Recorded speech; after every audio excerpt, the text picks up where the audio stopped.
Kia ora koutou katoa, e te mana whenua o nai tuarihi tēnā koutou. E nā pukenga, e nā ahorangi, e nā hauamā, tēnā koutou katoa. Nā mai, haere mai ki te kura umanga. E mei ana te whakatoki, ma te huruhuru ka rere te manu. Nō reira, tēnā koutou, tēnā koutou, tēnā koutou katoa. Good evening, everyone. I'm Paul Ballantyne, the Executive Dean of the UC Business School, and it's my privilege to welcome you all here tonight for this MBA Thought Leadership Series event. The MBA Thought Leadership Series brings together leading business minds from New Zealand and abroad to feature in these events. Industry, students and alumni are invited to be inspired by innovative and insightful expertise from executives and entrepreneurs. The series also showcases our MBA program's industry integration and provides networking opportunities for students and industry. The MBA is the flagship program of the UC Business School. Housed on the purpose-built top floor of the Reihua building, our MBA brings together some of our best faculty and local and industry experts as classroom facilitators and mentors. The UC Business School has extensive connections to business and community organisations, and we have been recognised and accredited by the three main international business school accreditation bodies, AACSB, Equus, and in the case of the event tonight, AMBER. This means that we have achieved the prestigious Triple Crown of accreditation that places the UC Business School in the top 1% of business schools in the world. The event tonight also forms part of our activities for the 150th anniversary of the University of Canterbury. At UC, we're guided by our past 150 years to shape our future with research and education that makes a difference. Today, UC graduates join a whānau of more than 140,000 engaged and empowered alumni making change around the globe.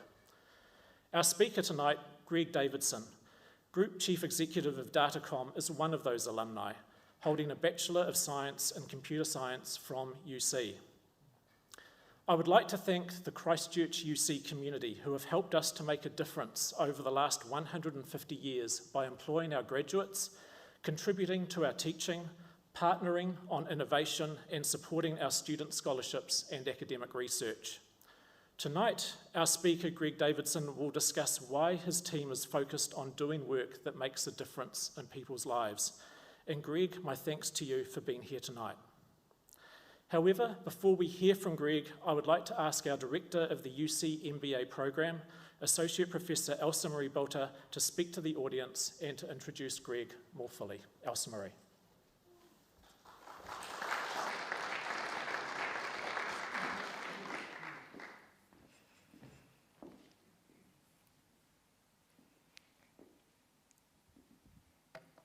Kia ora koutou katoa, ko Elsa Marie Bolter taku ingoa. Thank you, Paul, for the kind introduction, and a special welcome to UC MBA alumni, local industry leaders, UC alumni in general, and members of the UC MBA Graduate Association.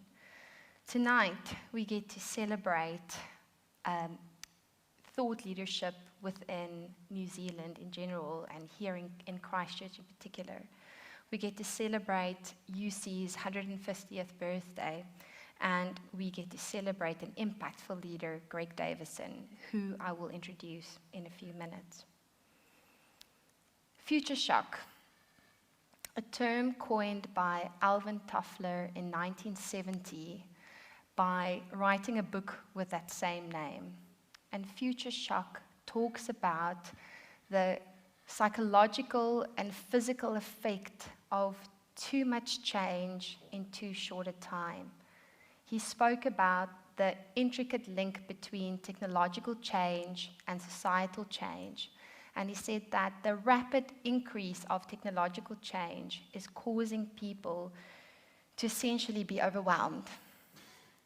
He argued that accelerated technological and social change leaves us disconnected and suffering shattering stress and disorientation.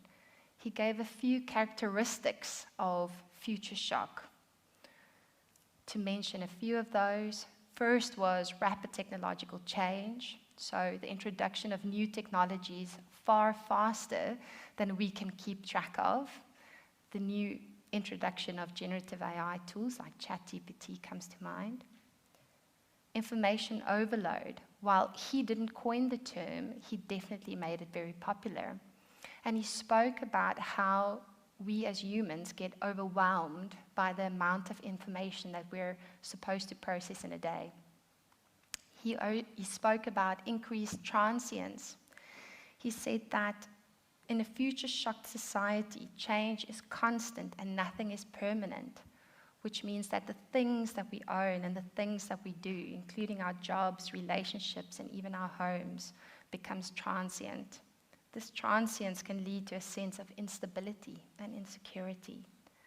He spoke about many things, the fragmentation of relationships to becoming more superficial and temporary. He spoke about decision stress, being so overloaded with multiple choices that we essentially create an inability to make any choices, what he called decision paralysis. He spoke about adaptation stress and our inability to keep up with the pace of change that might lead to feelings of inadequacy and frustration. And of course, he also spoke about a society with great mental and physical health problems characterized by things like depression, anxiety disorders, burnout, heart disease, and weakened immune systems. Needless to say, people have been saying that we are in future shock essentially since that book was written in 1970. And yet when you and I think back of the absolutely mild and placid 1970s, what are we going to think of 2023 in a decade's time? So while much of what Toffler said has come to fruition, not everything has. Yet these predictions and other similar predictions has greatly influenced how we speak about technology and its impact on society. We create black or white futures with either a technological dystopia or a utopia, and nothing in between. Yet you and I know that the future is very rarely either black or white. The future is often shades of gray. And maybe we should talk a little less about digital disruption and more about digital turbulence and that constant chipping away of our bottom line and the increasing cost of business. Yet all of this sounds so negative, and so much of this has permeated our language. But things that Toffler didn't take account of that are the major kind of counter-arguments to his view of the world are things that I would like us to remember tonight. Firstly, human adaptability. So one of the main counter-arguments is that Toffler didn't account for human adaptability and our ability to have survived so many previous, countless major changes throughout history. He didn't take into account technological optimism and how technologies have, in general, changed society for the good. So technological optimists point out that many technologies have improved our quality of life, have increased our lifespan, and has provided us with unprecedented levels of comfort and convenience. From this perspective, some of the benefits of rapid technological change outweighs potential negative impacts. Toffler didn't talk about coping mechanisms and resilience. And we know that as humans, we've created individual level coping mechanisms like meditation and stress management techniques, but we've also created societal level coping mechanisms like education and training. And of course, he didn't talk about selective adoption of technologies. We choose which technologies we want to adopt and which rate we want to adopt those technologies at. Individuals and societies can integrate them into their lives how they want to. So my message tonight is really that talking about technological and social change in absolutes takes away our agency in dealing with these technologies and the change associated with them. We need to guard against falling into the traps that our social media and media echo chambers have created. And those traps are often either black or white. Regardless of our worldview and regardless of whether we think it's going to be a wonderful or a terrible future, and whether we think that that we're in future shock or just digital turbulence, we know that as leaders, we need to act differently today. There are things that we need to change in order to deal with this new context. So what do we do as leaders? The UC MBA Thought Leadership series is here to help us to learn from leaders who have grappled with these and similar questions and struggles. The best teacher is experience, and I commend you all for coming out in this rainy evening to come and listen to a leader who has grappled with similar experiences and struggles himself and the decisions that he made in those contexts. We also turn to upskilling and reskilling, and trust in the institutions that provide that upskilling and reskilling is more important than ever. We need to trust that we can do the job for you. And there is a clear and urgent need for greater upskilling and reskilling in the work environment. And more than ever before, as leaders, we need to understand ourselves and have a clear sense of self, who we are, what we stand for, what we're good at, and possibly not so good at. I think that's been my major takeaway from these Thought Leadership and Masterclass series events, is that all great leaders have such a clear grasp of who they are and what they stand for, and it just comes across in whatever they communicate. At the University of Canterbury in 2019, we looked at what the characteristics and needs are of business for leaders stepping into a business environment today. And we very quickly realized that we need future-focused skills, very practical skills. Those skills need to be industry integrated, relevant, not in 3 years' time, but relevant for business today. And we also knew that personal development needs to be at the core of the curriculum that we've developed. Every student needs to not only develop mindset, skill sets, but also the mindsets that's appropriate for this new business context. So the new UC MBA was launched in 2020 and has seen us deliver on these promises and has allowed us to incorporate students from all across New Zealand. I'll let one of our graduates, Paul Dolan, tell you a little bit more about it. Of course, I forgot about this slide. Here's our Celebrate 150 Years slide. Yay! Right, back to Paul Dolan. When I started my MBA, I was principal of a primary school. As a result of the MBA, I'm now a business partner for a business consultancy, and I would never have been at this place if it wasn't for Canterbury's MBA program. It's been life-changing. I've benefited hugely, not only from the lecturers and the academic staff, but from my classmates, and have made lifelong friends and business partners as a result of that study. And a few other things that I'd like to share that's quite cool that's going on with us at the MBA and at the business school. So we've launched the UC Business School Masterclass series that really captures events like tonight in a short kind of video format. Here's the introduction.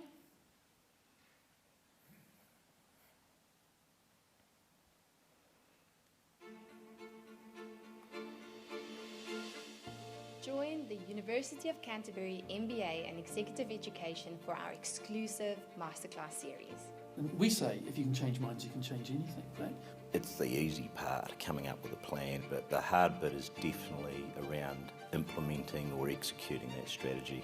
Together, we'll delve into topical issues with high-powered business leaders and gain invaluable insights from their stories. Things won't go 100% perfectly, we won't always get it right. The only failure is if we fail to review and learn and adjust. I choose to be the best CEO that I can be, creating an environment where people want to work. Don't miss out on this chance to learn from the best. Our expert-led discussions will keep you ahead of the game. View and subscribe to our masterclass video series. We've also just seen the graduation or our first intake of UC MBA CCL students. CCL stands for Commitment to Continuous Learning, where every MBA student, once graduated, gets one free MBA class for the rest of their lives. And that's our commitment to the continuous learning of our graduates. And of course, thanks to the generous sponsorship of the Ben Goff Family Foundation, we have another intake of 3 Ben Goff Family Foundation Leader Scholars this year. The scholarship is going to launch on the 12th of August, and it sees a big chunk of your MBA fees being paid, as well as additional bespoke leadership training, an outward bound experience, etc. Mentorship from the likes of Rob Fife, Catherine Drayton, amazing mentors within the Aotearoa network.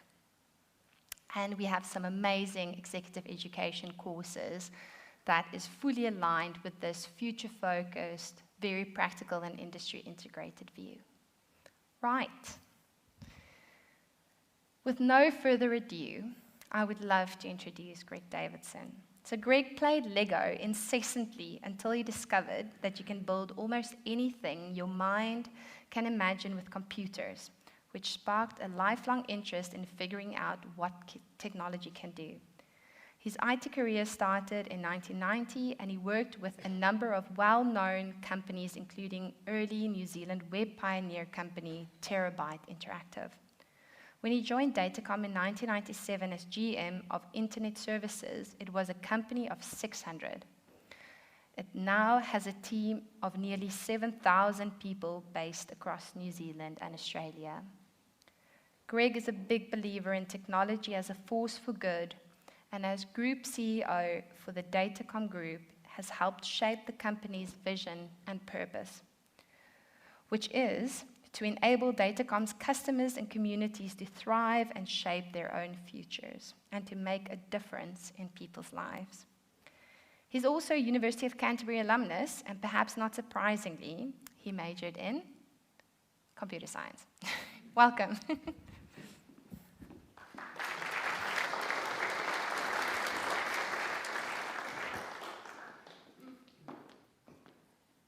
Tēnā koutou katoa, good evening everyone.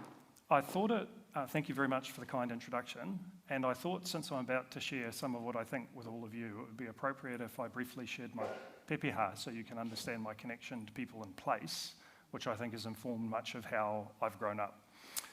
Nō te tai rāwhiti tōku pāpā, nō te awa kairangi tōku mama i tipu mai au I Wainganui I Heratonga ki Manawatu, nō reira ko te mata te maunga ko Manawatu te awa. So my father grew up in Ngāti Porou country in the east coast, and my mother's from a much more urban Lower Hutt, and I grew up therefore between Hastings and Palmerston North. And so my parents told me of Te Mata attempting to bite his way through the mountain to prove his love and collapsing and forming the entry to the Heratonga Plains. And I later spent time fishing for eels and imagining taniwha moving through the rivers of the Manawatu. So I claim Te Mata as my peak and the Manawatu as my river. Ko Chris rawa ko Lorna o ko matua, he kaiwhakako rawa ko Oku Tipuna, ko Greg Davidson aho, kei Tamaki Mikaro, tako kainga, ko o te kaiwhakahaere matua o Datacom. So Chris and Lorna are my parents, and they along with many of my ancestors have been teachers. So pretty much all I knew when I was growing up was exposure to teaching in various forms. And I come from a long line of teachers and professors that came originally from Scotland and Ireland who sailed here to make Aotearoa their home. I'm Greg Davidson, I live in Auckland now, and I'm the Group CE of Datacom, which is basically, I translate as being responsible for helping the many wakas that make Datacom up navigate safely through constantly changing waters. What I thought might be a good way to tackle today. I'm very comfortable talking about Datacom. I'm very uncomfortable talking about much to do with myself. Is I thought I'd mix up some of my experiences in the workplace with some of the journey that was me learning to coach junior basketball, because many of those things which happened, I've got I've got 3 kids who grew up playing basketball, 2 who've gone on to be pros, and the last one wisely chose to study fine arts and choose a very different career to the other 2. And in the very early phases of learning to coach, and switching from playing to coaching is a really, really interesting transition. And, it helps that you know about the game, but actually succeeding as a coach is a very different thing. There was a point where I was on one of the New Zealand development tours, where they mentor the coaches really thoroughly in the attempt to produce, lift the quality of coaching in the country. And how many people here have been exposed to elite sport in any way? Are there many in the room who've been exposed to it? A few people have been exposed to elite sport? So one of the things that they do in elite sport is they make really extensive use these days of video analysis. Because if you're going to sit down with an athlete and explain how they performed in a game or an event, having video clips to back up what you're saying so they can't rewrite history in their head really helps sort of them with their technique and so forth. And what they did is they flipped the script and they videoed the coaches in their timeouts as part of our coaching development, which of course it really was quite a confronting thing to see you walk up having scribbled all this stuff all over your clipboard, sit down with all the athletes, you see the 2 that are tuning out or are more interested in lollies or getting a drink, you see the one that's definitely off in their own world, and maybe the 2 people that you managed to communicate anything to in a timeout or attempt to intervene in the game. Anyway, what I got out of that experience, alongside learning to really prioritise and summarise what I wanted to say, to hone it down to a fine point, was in the really short period of time, like a timeout, you can get 1 thing, maybe 2 things if you're lucky as crossed. By the time you get to a full 10-minute half time, you can maybe get people to retain 3 things. Anyway, we've got an hour together, so I'm going to be really ambitious, and I'm going to try and talk about 4 things today. It's my way of saying I thought about it hard, and what I wanted to do was just make sure that there were a few things that we talked about. The first one I'd like to start with is, what does coming out with an MBA really prove, and why does it matter in the modern era when there's so much information available to you the whole time? I think more than anything else, and how I'd view it as an employer, as an MBA as a proof to a commitment to further learning. It's you saying, no matter what stage I am in my life, I am committed to enhancing what I know. I'm willing to dedicate a piece of my life and a piece of effort to that learning. And I would say that commitment, I grew up, like I said earlier, as the product of 2 teachers. And so learning was a big piece of our household, and it's part of why I've always remained curious. And I'll talk about some of the things my parents did to keep me curious earlier. But I think the importance in that continued learning has never been more important than it is now. Every workplace I visit, every CEO I talk to is trying to figure out what the workplace looks like post-COVID with hybrid working, and trying to figure out how to make that work, and to basically rethink all the habits of decades worth of learning how to lead, having to change because part of your team's on-site, part of your team's off-site, the fabric and connectivity between teams has changed. I could talk about everything we need to learn to deal with the increasing cyber aggressiveness in the world, the fact that it's not just criminals, it's nations attempting to compromise other nations, and the compromise, how to prevent that happening, involves everybody relearning their work habits. It's not just a matter of the cybersecurity professionals being good at it, it's a matter of everybody being willing to change their behaviours, be more aware, be more alert, in an attempt to protect the companies and the countries that we work in. Undoubtedly, there'll be a question later on about AI. It's kind of obligatory at this point in time because generative AI has really captured everybody's imagination, but there is no doubt it's going to change the way all of us work. It is one of the most significant productivity-enhancing opportunities that I have seen in my career, to the point where some of the clever lecturers are referring to it as the third industrial revolution. With that is going to come the need for all that stuff that we learned over the past 30 years to be somewhat put aside, and us understanding how to submit to machines making us more productive than we were before. It's been happening in lots of little ways, including that dreaded autocorrect that happens, that mistext things for you and the rest of it. But there are dozens and dozens of examples of it being able to transform productivity, and it's incredibly important that we listen to it. Much so because global competitiveness is being changed by these technologies that enhance productivity in ways that I hope we'll pick up on a little bit later when that question comes up. But I think it's a really important point, and learning is the only way for us to run with the machines instead of try and ignore them and realise that other countries and other businesses will become more productive than us. The second point that I wanted to move on to is I really believe leadership is a dialogue. Leadership has to be a dialogue because so many of the things in leadership are paradoxes that have no easy answers. In the nice bio that was read out, it was touched on that I became somewhat obsessed with Lego as a kid and I just loved building things, which is absolutely true. Now, when I got curious in later life about the Lego company, and I started to research them and find out a little bit more about them, particularly when they went through a period where they were successful and they really fell away, then they reinvented themselves, and I was really interested in the reinvention. They post on every wall and they have what they refer to as Lego's 11 paradoxes of leadership. And I'll read 5 or 6 of them out to you so you can have a think about them. The ability to build a close relationship with your team and to keep a suitable distance. The ability to lead and to hold yourself in the background. The ability to trust your team while also keeping an eye on what's going on. The ability to freely express your own views and to be diplomatic.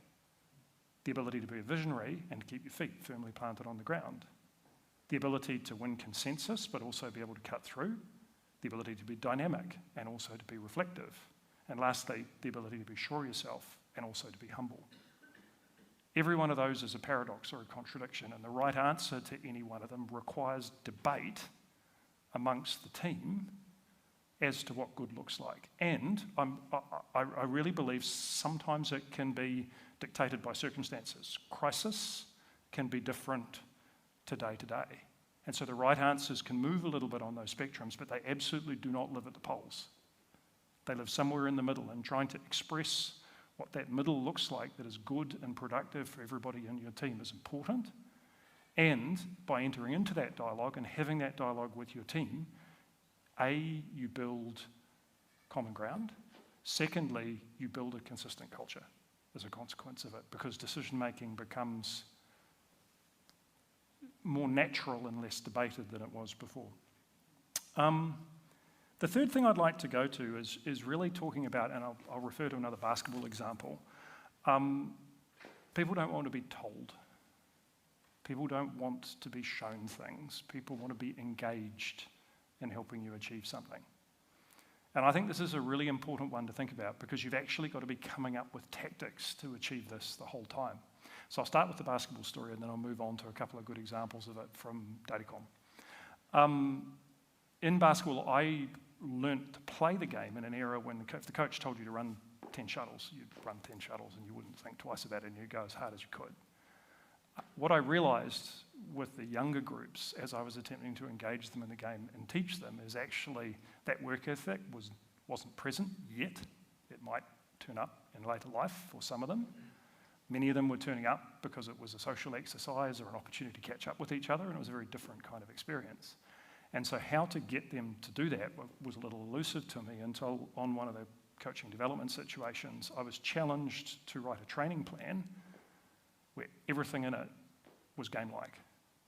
So everything involved the ball, it involved something that needed to be done within a time, to a score, with a degree of competition. Even the competition was beating what you did last time. And it transformed what it was like for the engagement of everybody in the practice. Everything suddenly became game-like, that competitive energy sparked, and everyone trained harder just because everything was game-like. Now, there's tons of ways you can think about the same thing in the workplace, and we'll talk about it at a macro level and we'll talk about it at a team level. Every team could sit down and ask themselves the question, how do we take the routine out of this and give ourselves a goal, even if it's just a team level goal? At a macro level in Datacom, in the period from, it would have been about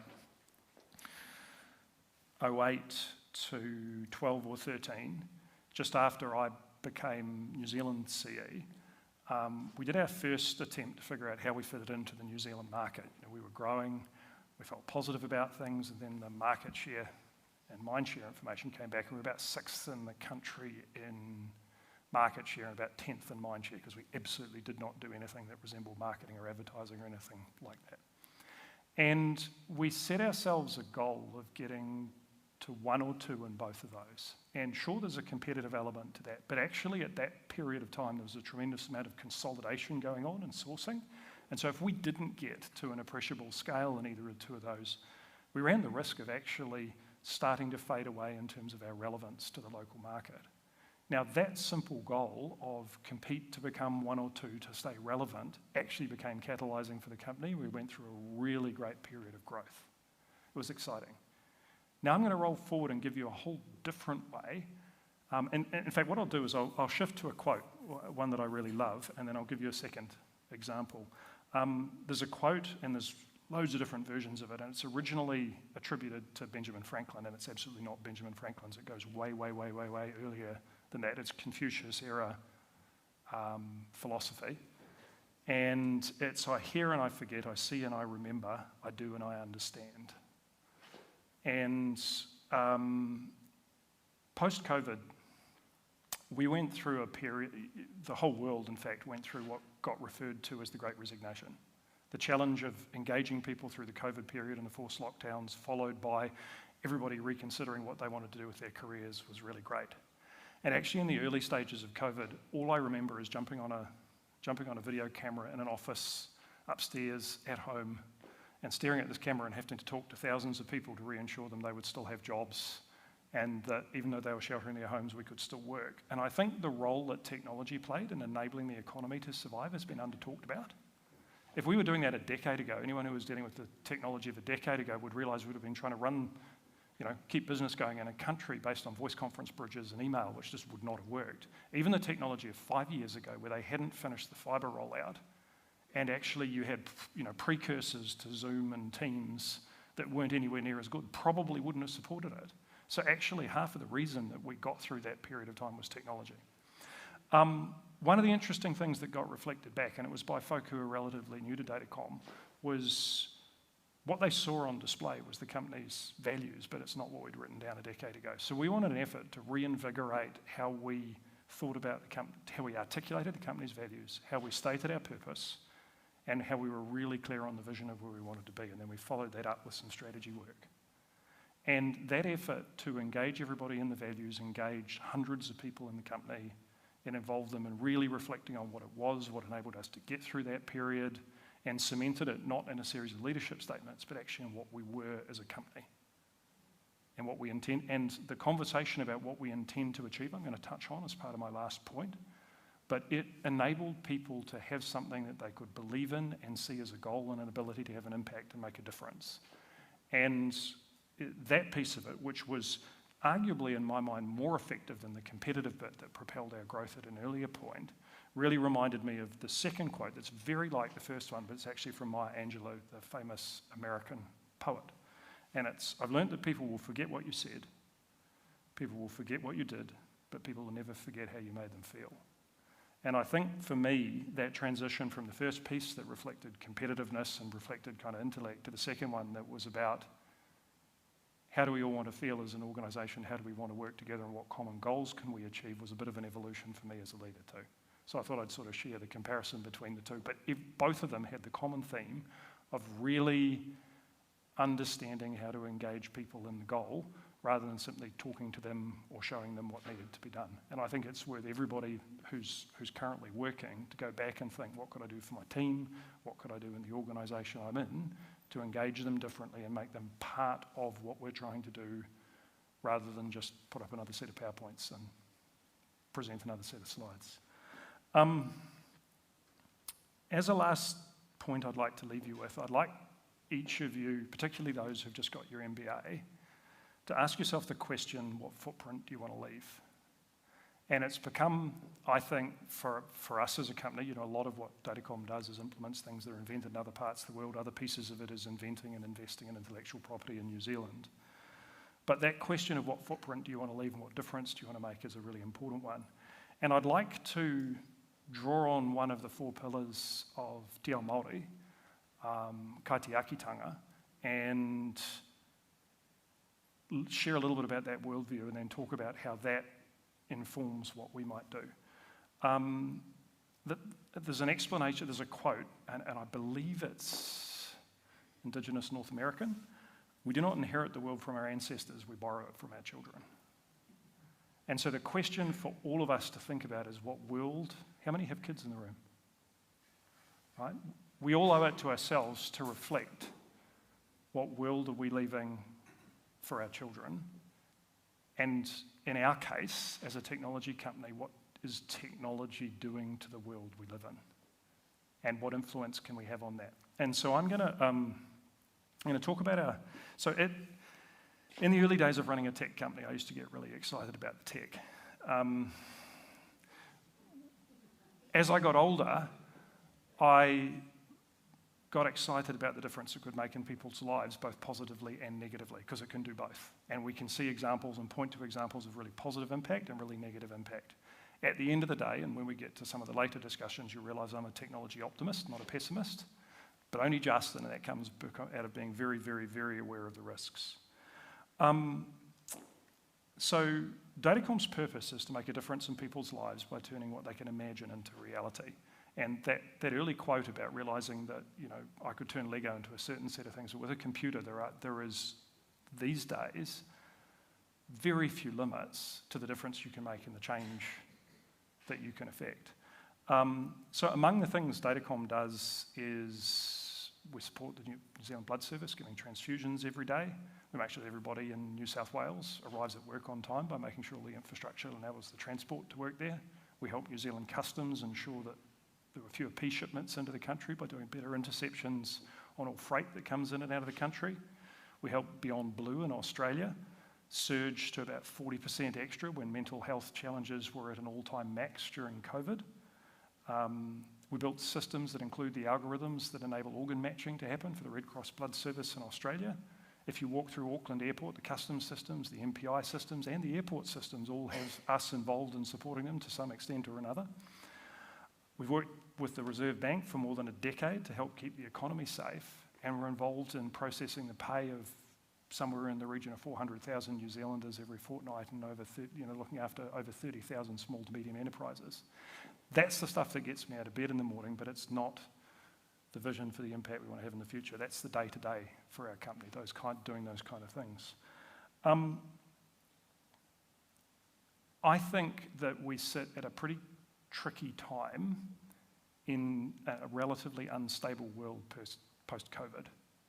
And the balance of power between different countries is changing really rapidly, and economic might is changing even more rapidly. In the AI question that I know is going to come up, I'll talk a little bit about the linkage between automation and productivity and what it's doing to economies. But what that really means is we can't resist it. We've got to enter into the dialogue about it. I think we have to figure out how to accelerate our own progress as a country. And in order to do that, we've got to figure out how to export digital things, digital goods, digital services, because the rest of what we have available to us, about half of us is exporting, so about half of us is based offshore and doing work in Australia, which helps with the balance of trade.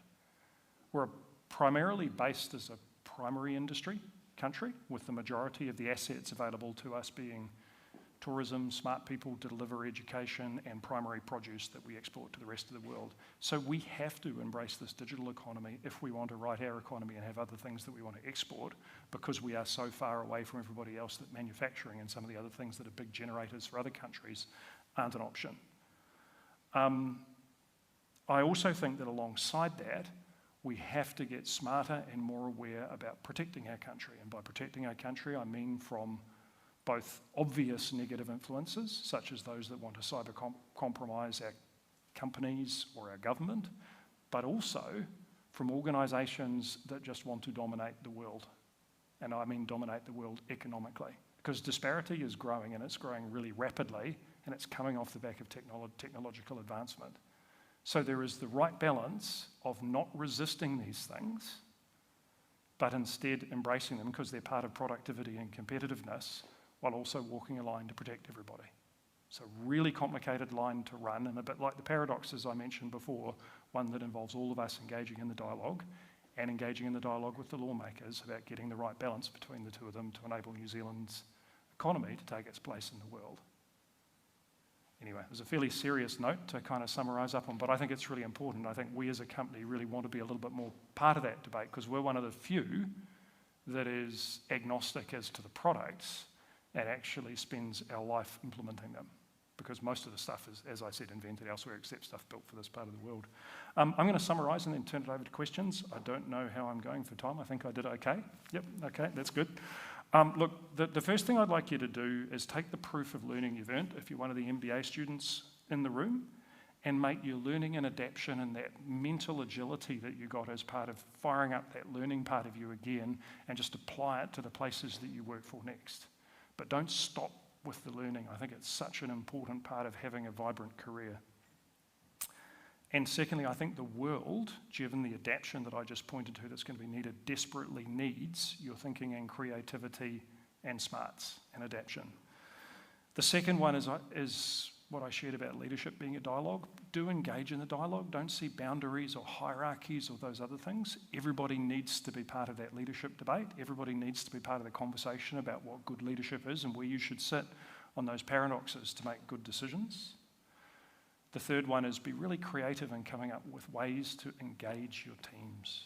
People don't want to just grind their gears and turn up for another day. They want to be inspired. They want to find things to motivate them. They want to know that today they did a little bit better than yesterday. I'm of the view that no one turns up to work wanting to do a bad job, or very, very, very, very rarely. But what people need is some help and some inspiration to get there.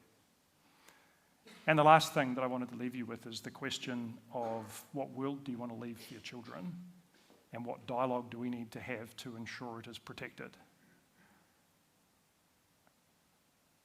Thanks very much for taking the time to listen to me today. I hope I communicated a few useful things to you, and I really look forward to your questions. Thank you.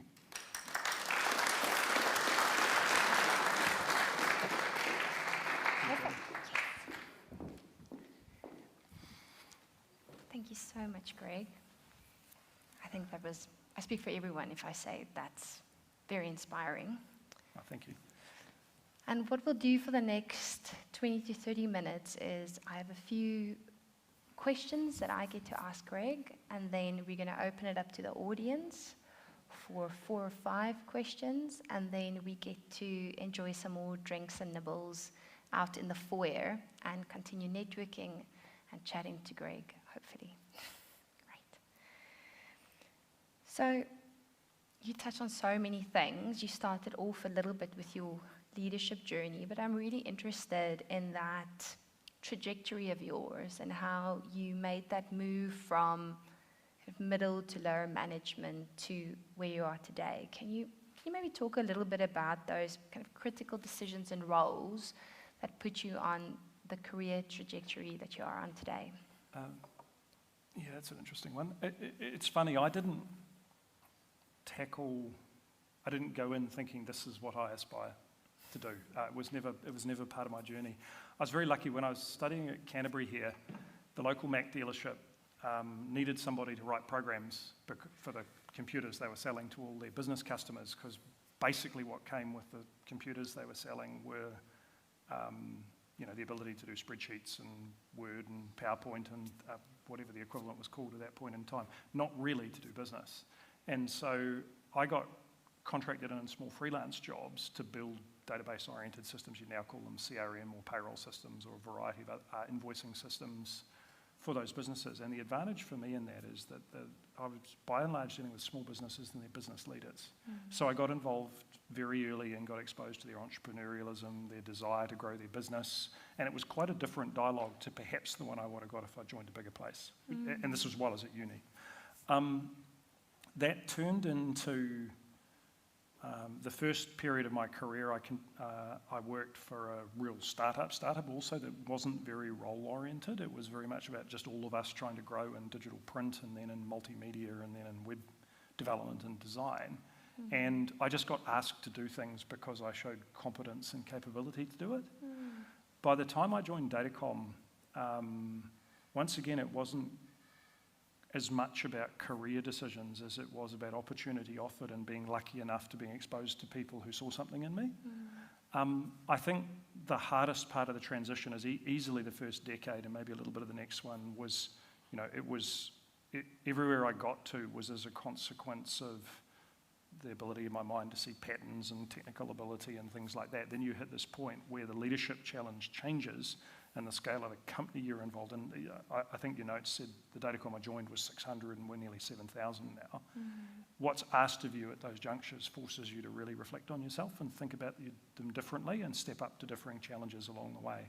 And you either don't accept the need to change and possibly falter, or you just accept, okay, there's got to be a bit of me in this and I've got to do things a wee bit differently. And those later learning journeys, I reckon, were way harder than anything that I learned at the beginning of it. They're tougher. But there was no specific, I've planned to do this, or I think I want to get from here to here as part of that I can think of. I hope that answered the question. It really does. I think that kind of just getting stuck in and opening yourself up to opportunities and then jumping on those opportunities. And I think your insight into kind of the SME experience and really not being scared of getting into those roles, because it gives you that generalist view as well. Yeah. Thank you. There's a little bit more about your leadership style as well. So not that these are two kind of opposite sides of the spectrum, but a lot of talk about intuition and leadership, and then on the other hand, maybe being very evidence-based in your decision-making. Where do you land on the spectrum, and what practices do you use to make key decisions in the organisation? Yeah. So the full version of my degree was computer science and statistics. So if you ask, do I place some import on data, there's obviously going to be, if there's data available, then I'm going to want to see it, and I'm probably going to delve into it a little bit. I've also realised that data can be wrong, and it can only, a lot of the times it's only part of the truth, or it's going to be imperfect and you have to make the decision anyway, because actually delaying and making decisions can have a big impact. You could spend quite a lot of time asking what intuition really is. I think, have many in the audience read Carnahan's Thinking Fast and Slow? Few readers of that. So what it'll tell you is if you're operating at an instinctive level, your biases are in full flight.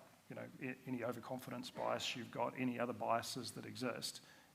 Is that intuition? So if you're operating at an unconscious level and not making conscious decisions, or is intuition when you see through all of the patterns of the things you see in front of you and say, based on all the patterns I can see and having taken the time to deeply reflect on it, and as I've learnt increasingly in my career, taken the views of others, create a team environment where everybody can have a voice and try and weigh up all the different inputs and views on it, is that it's not necessarily data-based, and it's not necessarily intuition, it's something else again, it's considered decision-making. And I think Carnahan's writing about the difference between instinctive decision-making and really conscious decision-making, where you've freed yourself from your biases, you've laid up kind of where you've got to get to and how that happens, was really, really influential for me in trying to reshape how not just my decision-making worked, but also how to remove some of the biases that existed within the company. So that's a hard read, everyone. It'll put you to sleep if you try and read it at the wrong time, but it's a really, really good read too. So highly recommend it. Thank you. The AI question, long last. I told you there'd be one. You can't not have one these days. Yes, of course. So there's a lot of noise about AI and generative AI in particular. Many of the senior leaders in the room today will greatly benefit from your insights in this area. What can leaders do in the short term, if anything, in this space?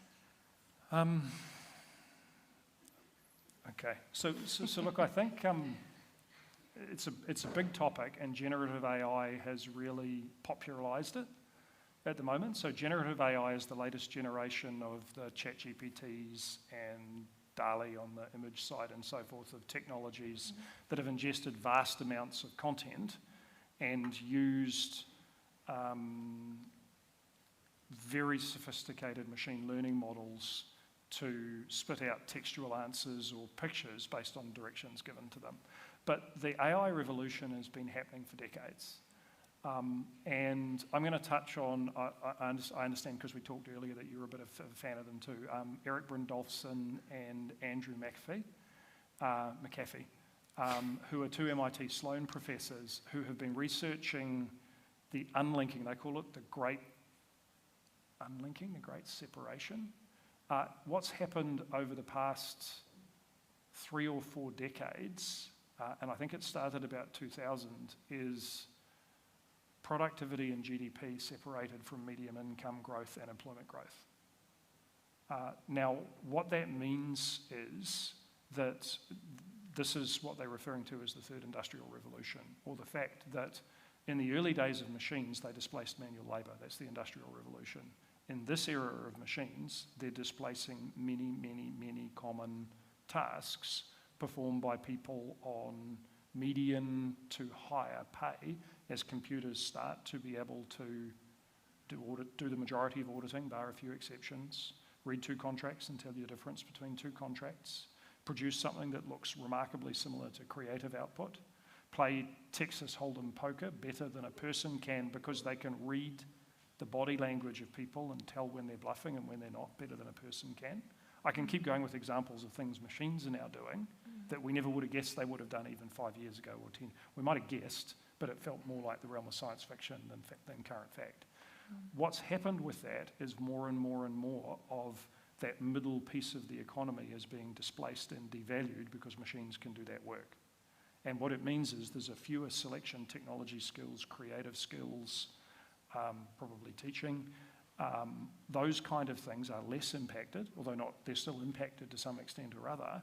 And generative AI and its equivalents are just the latest version of that. Now, that unlinking of productivity and GDP also means that as a country, if we don't embrace those technologies, and as businesses, if we don't embrace those technologies and most of the time it's not fully displacing people. This is the other thing to remember. It's not like, how long have they been promising autonomous cars for? Decade? How many of you feel safe riding around in one in full autonomous mode? I'd argue probably not most of you, even if it was legal in this country. So what it means is that the majority of this technology is going to be applied to make humans more productive. It's going to spot a cancer diagnosis and stop somebody who was distracted for a second not looking at the x-ray close enough. It's going to recommend a better path of alternatives for an expert to then follow. But without that assistance, the productivity won't be there and the company competitiveness won't be there either. The tipping point's actually machine learning.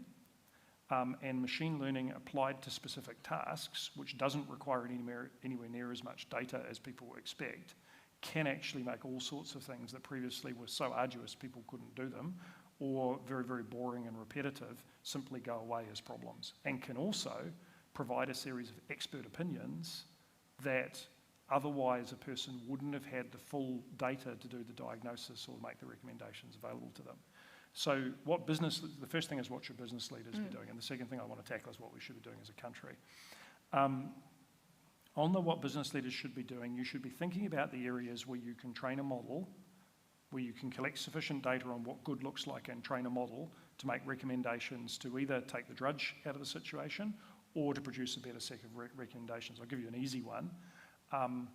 If all of the speech let's say you're in a telesales situation and all of the speech is speech to texted, you then have a record of every conversation that led to success and every conversation that didn't. If you train a machine learning model on that, you can use that to suggest paths to all your junior sales folk as to what would enable them to sell better through better dialogue.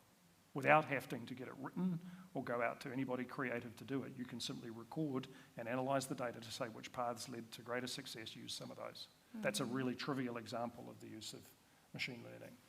Every leader in the room, every person running a company in the room will have processes that sit within their business that could be more productive. Now you go to the generative technologies and kind of all the ethical questions about AI. And trust me, there are a ton of ethical questions that have not been answered. And that's not even talking about what do you do when the number of jobs drop, if that's the case. Economists are really split. They certainly feel in the round that there will be new abundance, so we'll become more productive and there'll be more money generated. What they're desperately worried about is the inequality, is the wealth will get concentrated into a small number of places with skills in these technologies and the rest of the world will falter behind. So there's an imperative as a country to not resist but embrace the technologies and figure out how to apply it to what we do. And to not be so obstructive and worrying about protecting people that we try and create a bubble that pretends the rest of the world doesn't exist in this particular topic, because that won't work, because all of those organisations are selling their products here and now already. Now, once again, it's one of those paradoxes and tricky pieces of the equation. There are a ton of other ethical challenges. I'll give you another really major one to do with use of machine learning models. If you train a machine learning model, for example, on a topic like who should I employ in my company based on who's succeeded before, and the machine learning looks at all the data and says these people have succeeded in the company before, therefore I'll hire more of those. What do? You reinforce all the existing biases that exist.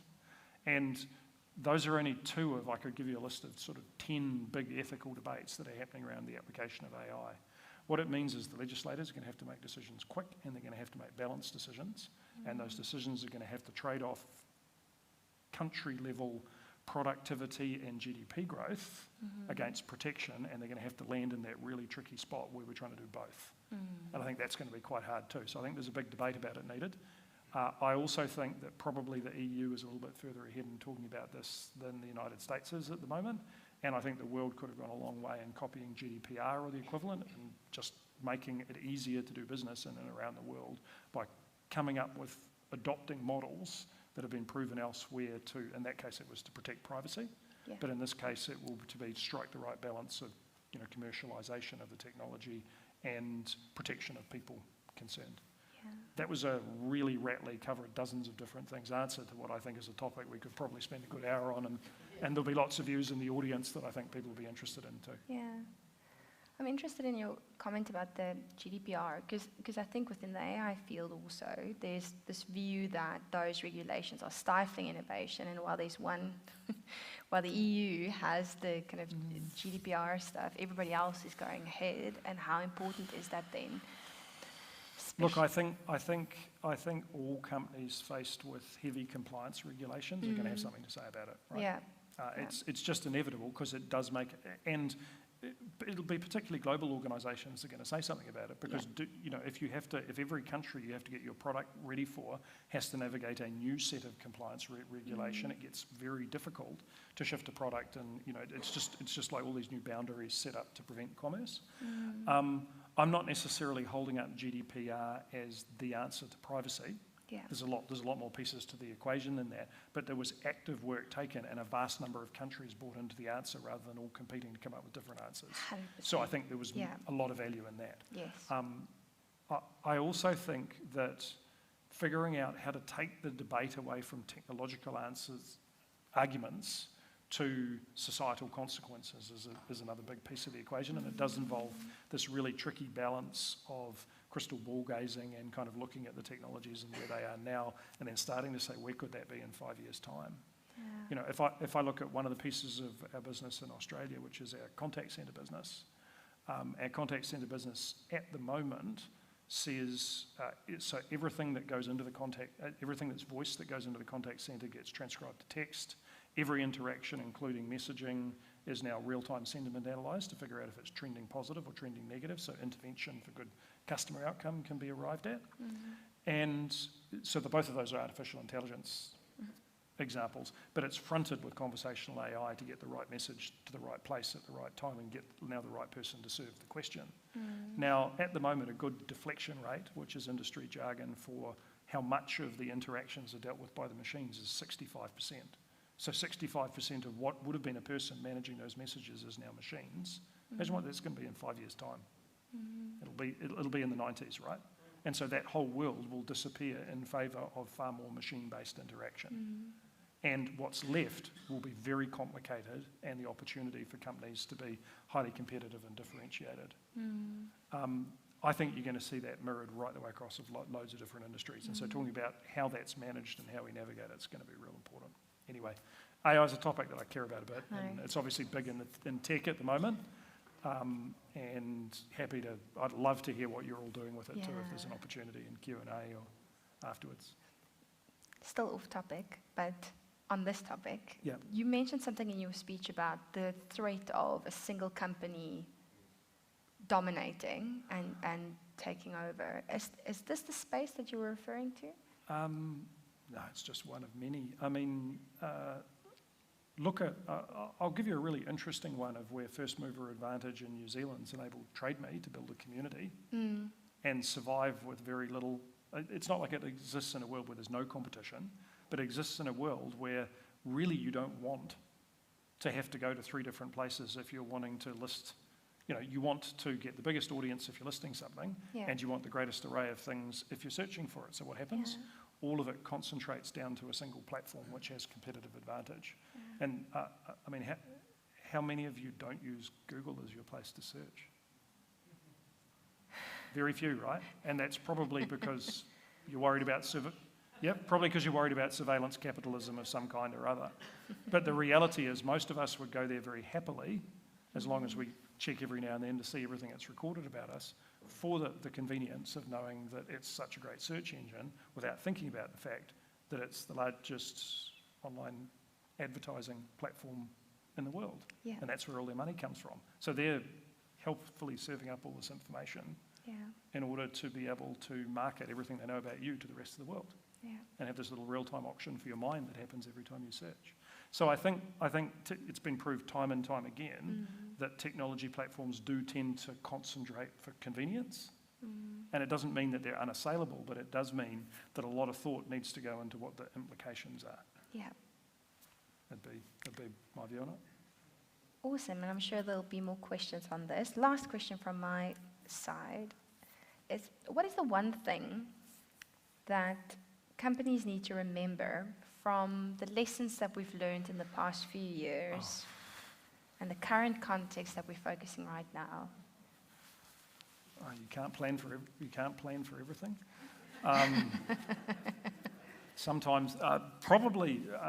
Look, I think getting through the last few years, I think, in fact, at the conferences to sort of kick off the year with big collected groups of the company, I said, look, I just really like a year with a bit of stability to it. You know, you've had the pandemic, you had war in the Ukraine, global supply chains being disrupted left, right, and centre, the Great Resignation.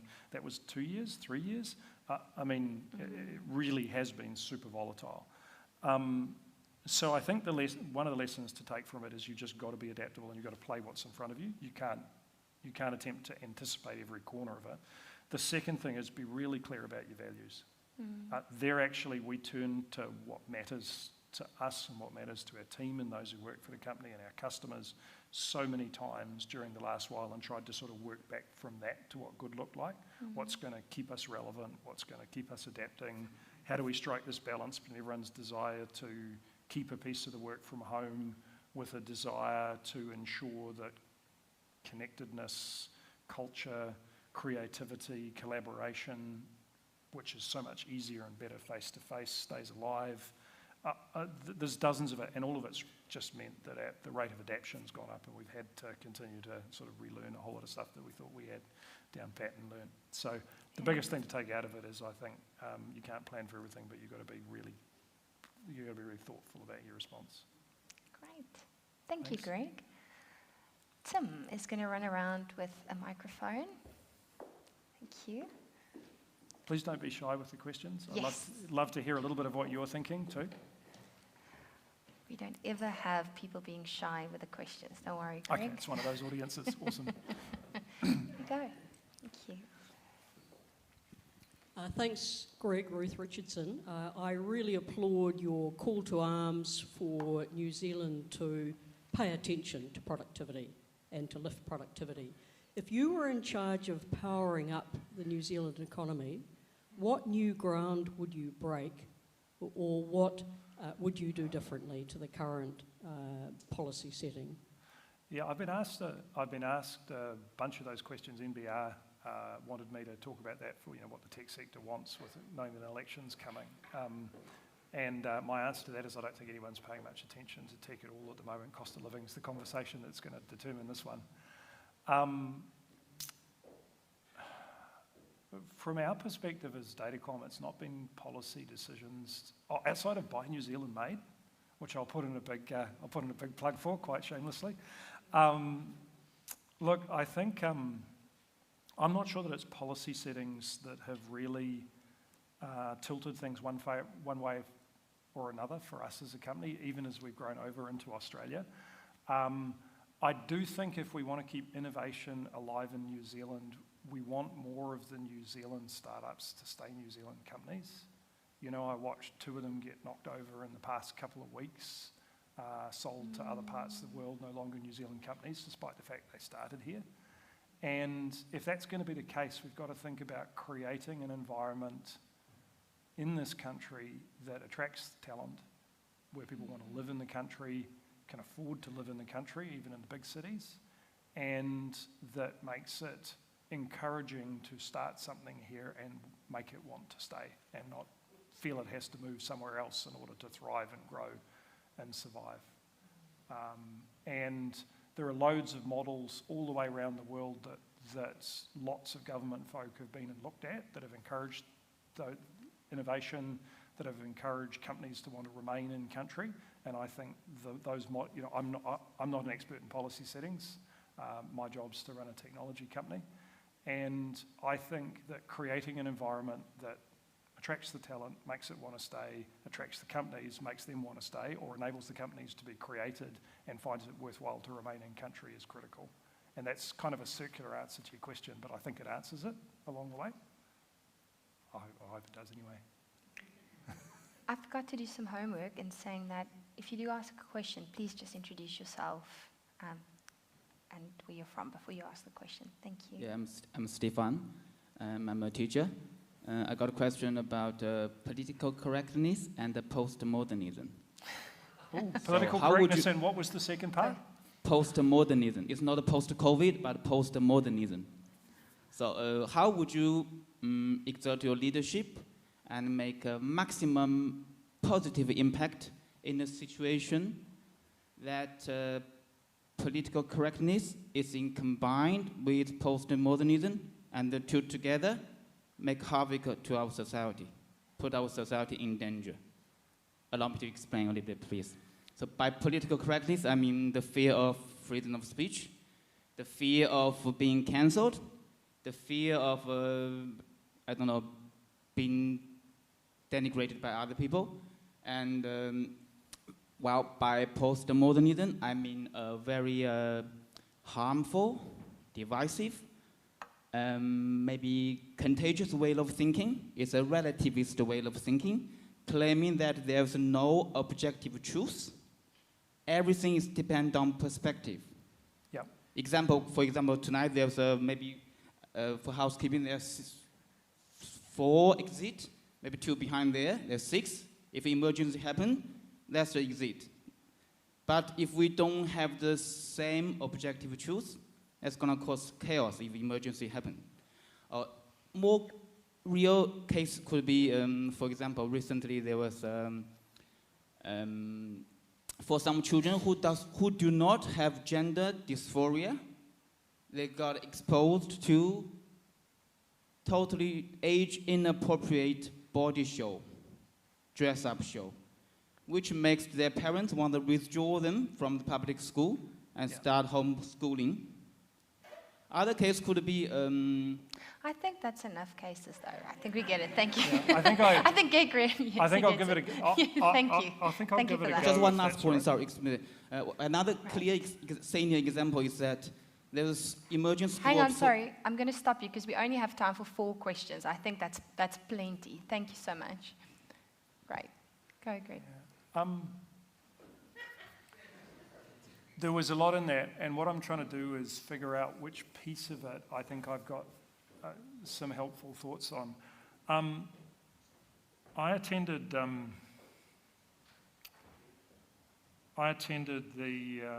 so Tuputoa are an organisation dedicated to helping young Māori in Pacifica enter the workforce and stay in the workforce and the opportunities that are provided to them.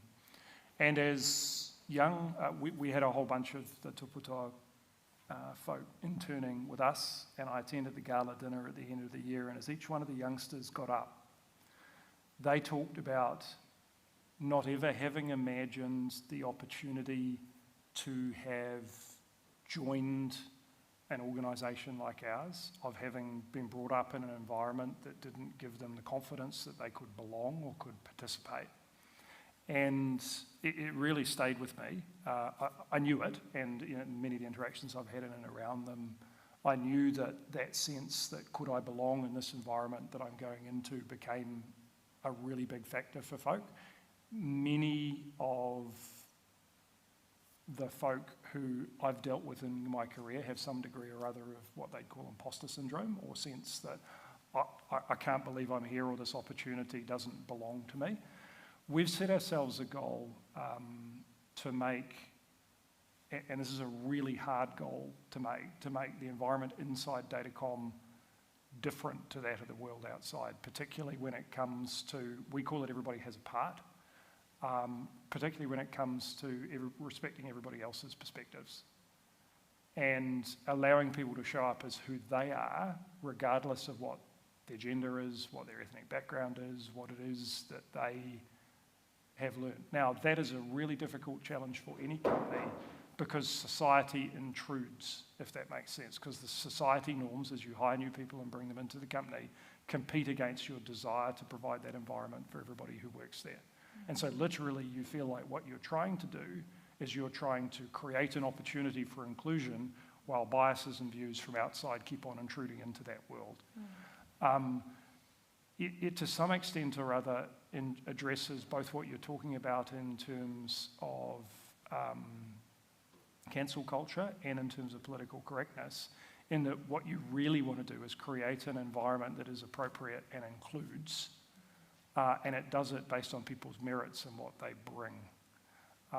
That's been our solution to it. You could get me on this topic for a long time because I care about it really deeply, and you don't know enough about my family background or my kids or anything else to know why. You just have to take me on face value that it really matters, and we'd love to make and I think any workplace that's big enough and has enough influence has the opportunity to do things differently if they try at it, if they strive at it, and if they build it into the foundations of what they are as a company. The tough bit is you also have to, so the last of our values is courage to act. And what you need to be willing to do is, if you see something that doesn't fit that happening in front of you or happening alongside you, you need to empower everybody in a place to do something about it.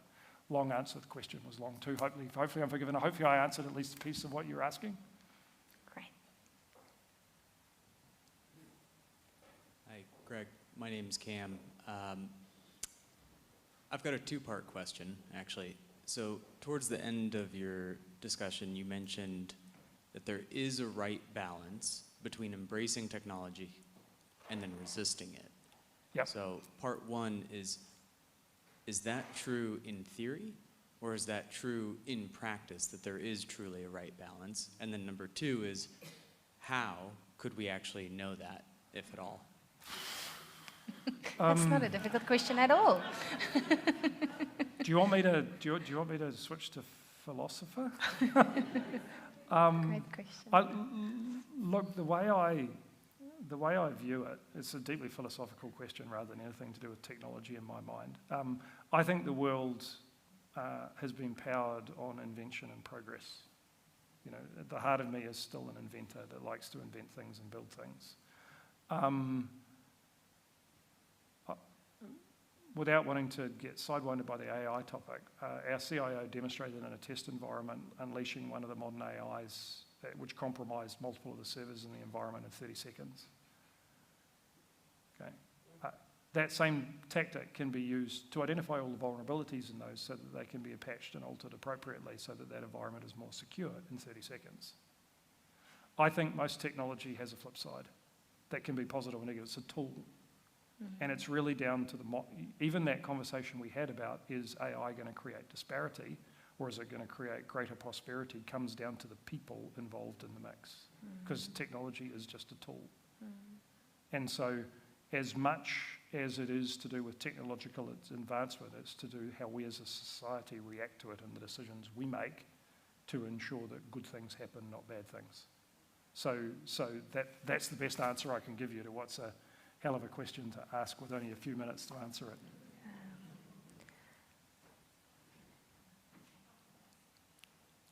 Petra, just off the back of that, I'd be curious as to what questions we should be asking that we are not asking.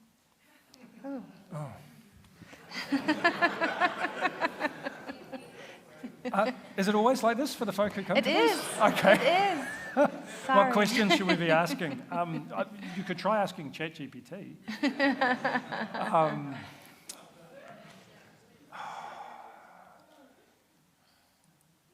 Look, the question I'd ask, and especially given the fact I'm talking to a community with a lot of folk who teach, who are part of it, the question I'd like to ask is, what should we be teaching this generation of students? We know that AI is going to take a lot of the things that we've been training people to do and remove it. We also know the things that are incredibly hard for AI to master. Fine motor skills. You would not be able to have AI make its way through a restaurant, pick up a bunch of dishes, serve a bunch of people in there, and not in the foreseeable future, decades away. You would not be able to have AI understand how to make a movie that was a huge hit and that got everybody engaged or that won an Academy Award at this stage. But it's getting better at it. It's getting better at it. Would it write the script that won? They've put up a prize. They've put up a prize for, and I'm trying to remember what it was writing. It was either the first novel to win a Nobel Prize or it was an equivalent writing challenge. It might have been even in the academic paper space. And that was a decade ago, and not a single AI has come close.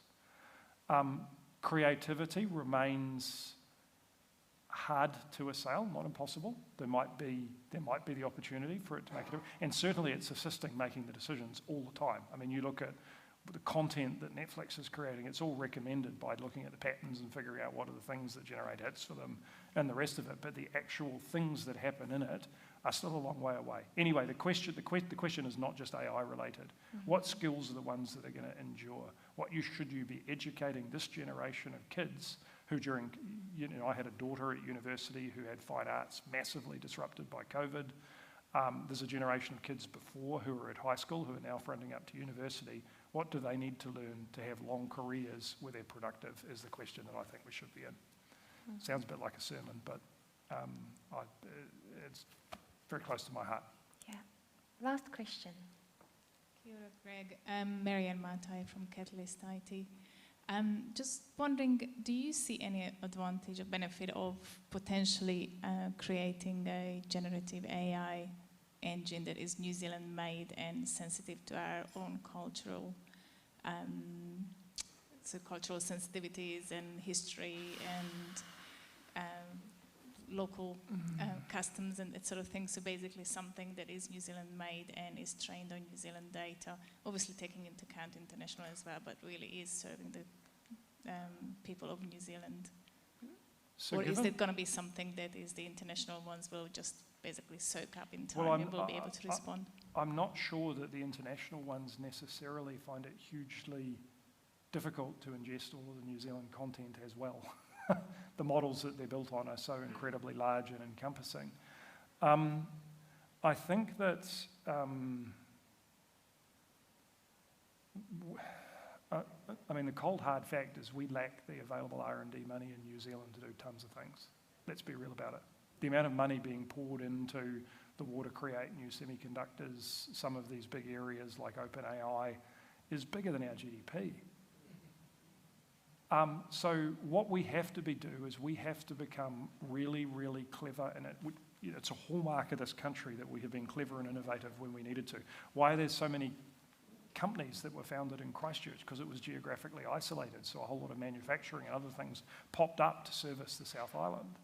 What we want to do is we want to figure out which of the technologies are going to be so broadly applied, there's no point in trying to reinvent them, and how do we apply them better than other people? How do we create new things that people haven't thought of through the use of the technologies, rather than trying to sort of wall off some boundaries and declare part of it ours? There are some really interesting questions you touched on there. The question of how might Indigenous thinking change if the AIs were built around different thoughts and concepts. There was a really fascinating article written that originally started focusing on the thinking that comes out of China versus Western thinking, referred to as ambiculturalism, that came out of Chicago Business School. It's then been rewritten for New Zealand. I think there are thought patterns of different parts of the world that are different, that need to be respected and thought about, that maybe could be represented in how we build artificial models that may give us different answers to the ones that the Western world's been arriving at. And that thought is a really fascinating one that deserves more exploration. But I certainly wouldn't have any clever answers to. And I do think that conversation about R&D spend, nearly every one of the big major breakthroughs in the United States and China started with R&D funding that was actually government funding that went into real research that then got picked up. You can whakapapa most of those inventions back to funding, genuine R&D funding going into real programs that then got commercialised at a later point. So I think there's some ideas in that are, have merit and worth following up on. I'm rambling. No. We should wrap it up. That's great. Thank you. I see our UC Centre for Entrepreneurship director nodding in agreement with the additional funding. So if I can, I suppose, take a very biased summary of what you've said tonight, I think what I've learned, and I'm sure what many of you have learned, is that it's really about changing who you are as a leader as you go through this journey. It seemed like you came in as a very kind of specialist person, and yet listening to you tonight, there's such a depth and a breadth of understanding of so many topics. Curiosity.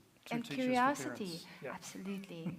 That growth mindset, that focus on upskilling and reskilling as you go, and just making the time to look at all these difficult questions, I think was the second thing that I took away tonight, in your ability to really say, what are the difficult things? That question earlier about, cancel culture, really asking those questions about the organization and implementing that. And looking forward and looking ahead and realizing what is it that you are doing every day, and not just thinking about what is it about engaging people, but also the footprint that we leave. And that's something that I think all of us can walk away with. So thank you so much, Greg. Thanks very much for inviting me. Thank you. Other than getting lots of questions, one other thing I know about the Christchurch business culture is we don't stand between snacks and drinks. Okay. So let's go and do that immediately. Please join us. Thank you.